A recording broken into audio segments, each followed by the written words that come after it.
is liar? Shaken, not stirred. Magical touch. Undercover romance. My policeman. Ugh! Well, judging by the... what are they called? Thumbnails? Covers? Oh, the dude with his whole chest out looks the most tempting. And not because I think he is good looking or anything. That is because I feel my... what's it called? I feel an urge to make fun of him. Who was liar? Eleanor comes back to her hometown to uphold Grandma's last will and fit. And falls in love with gardener Ivan, who lives at her late grandma's house. Why is that man living at my grandma's house? She wants to go back to the city together while he wants to stay in town. Daniel, a friend, comes up and tells her she needs to leave to avoid danger. Ivan, who insists on staying, and Daniel, who insists on leaving. Who is the liar? What are they lying about? Ah, shit. I don't like this man staring at me. Oh, how cozy. Dedicated to all who dream of a mysterious romance. So, not me then, but that's okay. Oh my goodness, customize your character. What the? Assign skin color. Whatever. This is cute. Who is it at this late hour? I wouldn't answer the phone in real life, but this is in real life. Answer. Good, you are still awake. The deep, resonant voice is just like the sound of stepping on the puddle of rain that wets my skin. What? May I speak to my homie Nelson? When was I assigned a surname? Hello. Yes, my homie Nelson speaking. Can I help you? The man does not answer, and a strange silence hovers between us. Marilyn passed away. Excuse me?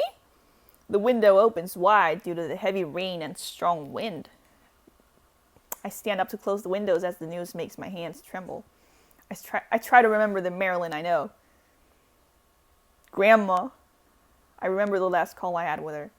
She used to tell me that it is useless studying hairdressing in the city and I should come back to the village. I always wanted to drag my grandmother out of that suffocating village, and she always wanted me to come back to the village. Only if I knew she would pass away so soon. Grandma! She missed you till the very end. Grandma! I'm sorry. I close my eyes, feeling like someone's just stabbed my heart. How did she pass away? When we talked on the phone last week. The man chuckles emptily and stops me from talking. Excuse me? I'm grieving my grandmother and he just laughs at me? Bastard! She said, come back, my homie. Even though it has been years, I guess family is family. I realize the man does not like me from his hostile tone. Well, I realized when he laughed in my face, but okay. I will go back to the village. I need to pack up my grandma's stuff. She would have been happy if you came sooner. Shut up! Who is this? It was only me and Marilyn left in this world after the incident during my childhood. Marilyn did not interact even with villagers after the incident. Neither did she venture out of town. But how does she know this man? Then see you soon. Hold on. Who are you? How do you know Marilyn? He does not answer, and I can only hear the sound of rain and nothing else. Hello? We had a simple contract. A contract? What kind? I can't tell you the specifics. You will naturally learn when you arrive. Good night, my homie. Night. But I can't fall asleep now. I haven't found anything out about this man. I ask for his name. Let's find out what his name is, at least. What is your name? I hear slight laughter over the phone. Can this man stop laughing at me? He just told me my grandma died, and he's laughing at me. Ivan. Oh, it's Ivan. What's up? He said his name was Ivan. Oh my god, am I wearing Gucci? I tried calling the man several times after realizing that I did not hear the reason for Marilyn's death. Was it not old age? Just wait for the person who will pick me up. A cab driver approaches while I unlock my phone to check the time. Miss, where is your destination? None of business. Someone from behind calls me as I talk to the cab driver. Are you Miss my homie Nelson? Well, I guess. I turn around and see a man looking down at me. Yes. Are you the man who gave me the call? No, Ivan does not leave the village. I am Daniel Cox. Does not leave the village. He is similar to Marilyn. Sort of a hermit, I guess. I'm looking out the window and I feel him looking at me, so I turn to him. Why are you looking at me like that? I apologize. Actually, I have never seen an outsider visiting our village. Sorry if I bothered you. It's fine. It is an isolated village. It's understandable. I Do not say anything. Because I am cheap. I do not know why, but I feel Daniel looking at me. He does not ask me any questions. Can I go visit Marilyn before we enter the village? Daniel nods and the car veers to the left.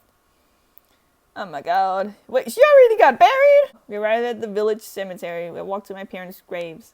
Did that say graves? Well, I see a new tombstone erected near the couple's gravesite.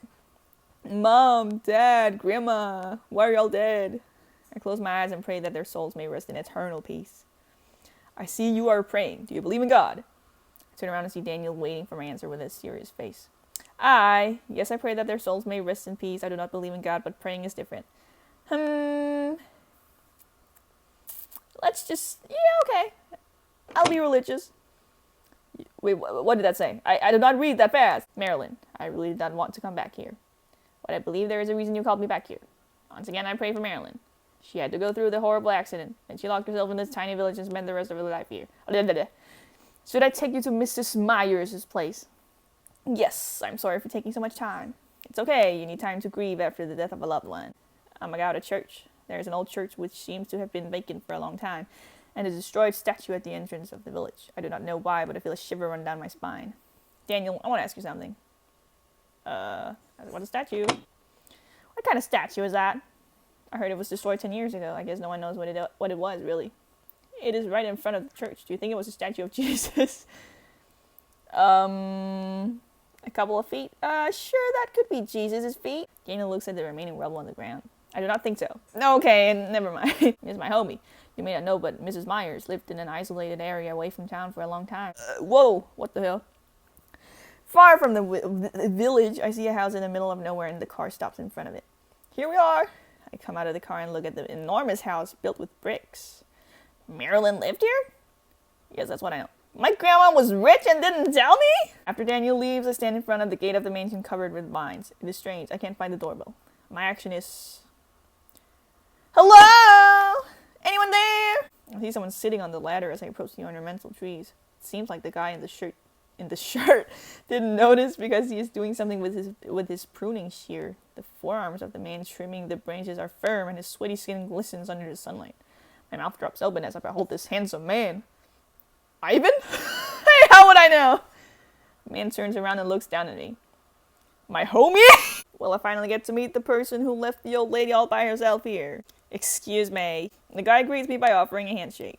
We finally meet. Miss my homie Nelson. Well, let's just be polite.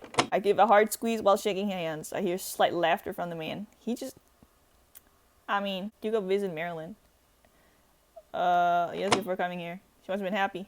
What? What? At the cemetery? 6 feet under? Happy down there? I'm confused.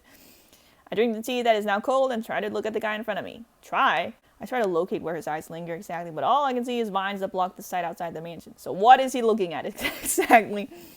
The man sitting in front of me has a firm, strong, and fit physique and glowy, even-toned skin. What is even-toned skin? Yeah, when are you leaving, Ivan? Hey, I wasn't trying to piss him off. It was me and Marilyn who stayed here, and now you are kicking me out of this place. Well, I didn't have a choice! That's not what I mean. I just thought Marilyn is not here anymore, so perhaps you would leave this place too. Well, I would be leaving after Tuesday if things go according to plan. What plan? Then it just hits me that it will be my birthday on that day. Give him the hairy eyeball for suddenly... The what? He bursts into laughter, wiping out tears with his fingers. This man, what is it that is so funny to him? Why is he laughing all the time? Haha, that is the secret between me and Marilyn. You are more naive than I thought. Fuck you! I have stuff to do, so I won't leave right away, but I do not intend to live here. Even if it is Marilyn's will. What is this, the inheritance games? I have my own room? Ivan stops in his tracks and looks back. It's always been there, ever since Marilyn first moved into this house. Well, why didn't you tell me I had a room in this mansion of hers, then? Holy shit. That looks, well, a little lifeless, but pristine. I walk into the room and find an envelope lying on the desk. It says, "Dear my homie," in Marilyn's handwriting. A key. I find an old copper key and a letter inside the envelope. I check the letter. Who gives a shit about the key? It's pretty, but... Barely swallowing the lump in my throat, I read the letter. Dear my homie, please take good care of Ivan. Love, Marilyn. What the fuck, Grandma? Your last words to me is just how I should take care of this random old man? Oh my god. Ooh, I I would be pissed if this was me. Well, it is me, and I am pissed. Grandma! Completely befuddled, I check the key and see vault number 1 engraved on it. Did Grandma bring me back to this terrible village where we take care of a strange but handsome man I've never met before? That sounds fucked up. The clothes hanging on the rack make it obvious that this is Ivan's room. This is his room? Oh my god. Something is wrong with him. I close the door as I exit the room. I wonder why the room looks empty, although he's here for a long time. Oh my god. He slept with my grandma. That's my grandma's lover. I step outside in disappointment and walk through the garden. I run into Ivan chopping firewood in the backyard. Hey! Ivan looks at me as he continues to chop firewood. I couldn't ask you a while back, but there is something I must ask. How did Marilyn die? She asked me to take care of you as if she had anticipated her death. I stare at Ivan, barely suppressing the urge to lash out at him. Ivan keeps chopping the firewood, then lowers his axe with a sigh when he notices my gaze. Just one morning. I hollered for her to come downstairs for breakfast, but she wouldn't come. When I went into her room, she was still in bed. That old lady never slept in while I was staying here. Deep, incomprehensible emotions flash across Ivan's face, but he wiped them off in the blink of an eye. She would not have felt any pain. How do you know that? Because she was smiling. You mean her corpse? Oh my god. What did Marilyn say in the letter? But I cannot tell him the truth. Oh my god. Don't say anything. It seems like you're not going to tell me. Ivan's eyes are peering at me like he's probing into my soul. A faint smile starts to spread across his. Don't you dare laugh, boy! I express my thanks, but he just turns back and disappears into the mountain. The mountains, my god! Where are we? A rusty bicycle. Yeah, that is, What's a word stronger than rusty? The bicycle is covered with vines. It looks like an old relic in a museum. Yup. As I remove the vines and gently push the bike moves with a loud roar. A loud roar? What is it, a motorcycle? As I wander aimlessly, I find myself standing in front of the house where I once lived with my family. I reminisce.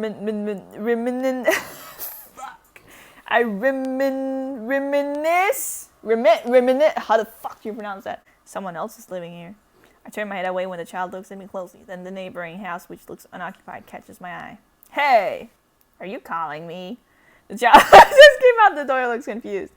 I ask since when the child has been living in this house. Well, it stopped being my house when I moved out of it. Who cares? Does Aunt Lily still live next door to you? Aunt Lily? Yes, the lady who runs the bakery. Bakery lady? There is no such woman? She must have moved. Smiled bitterly. The child looks at.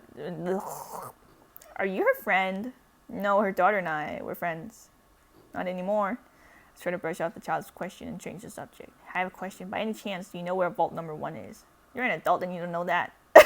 The old lady puts on her glasses, grabs the key, and examines it under the light. Then she opens the door, takes out a black liquid, dips a brush in it, and applies it over the key. What is she doing? As the liquid dries, the number 14 becomes visible on the key. Question mark! Exclamation mark! Oh, it is the witch's deposit box. Why did you just call my grandma? Why did you just call her? My face stiffens as I hear her refer to my grandma as a witch. You are quite rude. Are you offended? I'm sorry. It's just that everyone in this village calls her the witch. The laughter of the old lady makes me feel sick. She adjusts her glasses and then stares at me. So what'd you deal with the key owner? I only know that she used to live with a young man who'd appeared out of nowhere. The old lady shoots me a piercing stare. My answer is, I'm just her proxy. You can call me Roxy. I don't think you should get this now. Excuse me? This safe deposit box can only be opened after 3 days. September 10th. Yes, so you can come back after Tuesday. After my birthday! I snatch the key from the old lady's hand and turn my back as she mumbles in a low voice. Come to think of it, that is her granddaughter's birthday. Yeah, for sure, it's my birthday. Knitting my brows. I remember Ivan's contract ends on the same day. Is this a coincidence? Hey you do know why people call Mrs. Myers a witch, right? Tell me. Oh shit. The incident from 10 years ago, that the couple died in a car accident, leaving behind a child. That's me! I survived because my parents protected me. The villagers retrieved the bodies from the car that had been involved in the accident. Where were the police? My parents were dead, but not me, so the ambulance took me to the hospital in the city. Yes, not dead, but your body was covered with blood. You could have died. She scanned my body as she is double-checking her facts. You came back to the village after a few days, and at the same time, another child's dead body turned up. Ew! Another tragedy after coming back to the village was the news of my friend's death. I knew it. I wasn't even allowed time to mourn over the loss of my friend. My grandmother and I had to face the hostility of the entire village.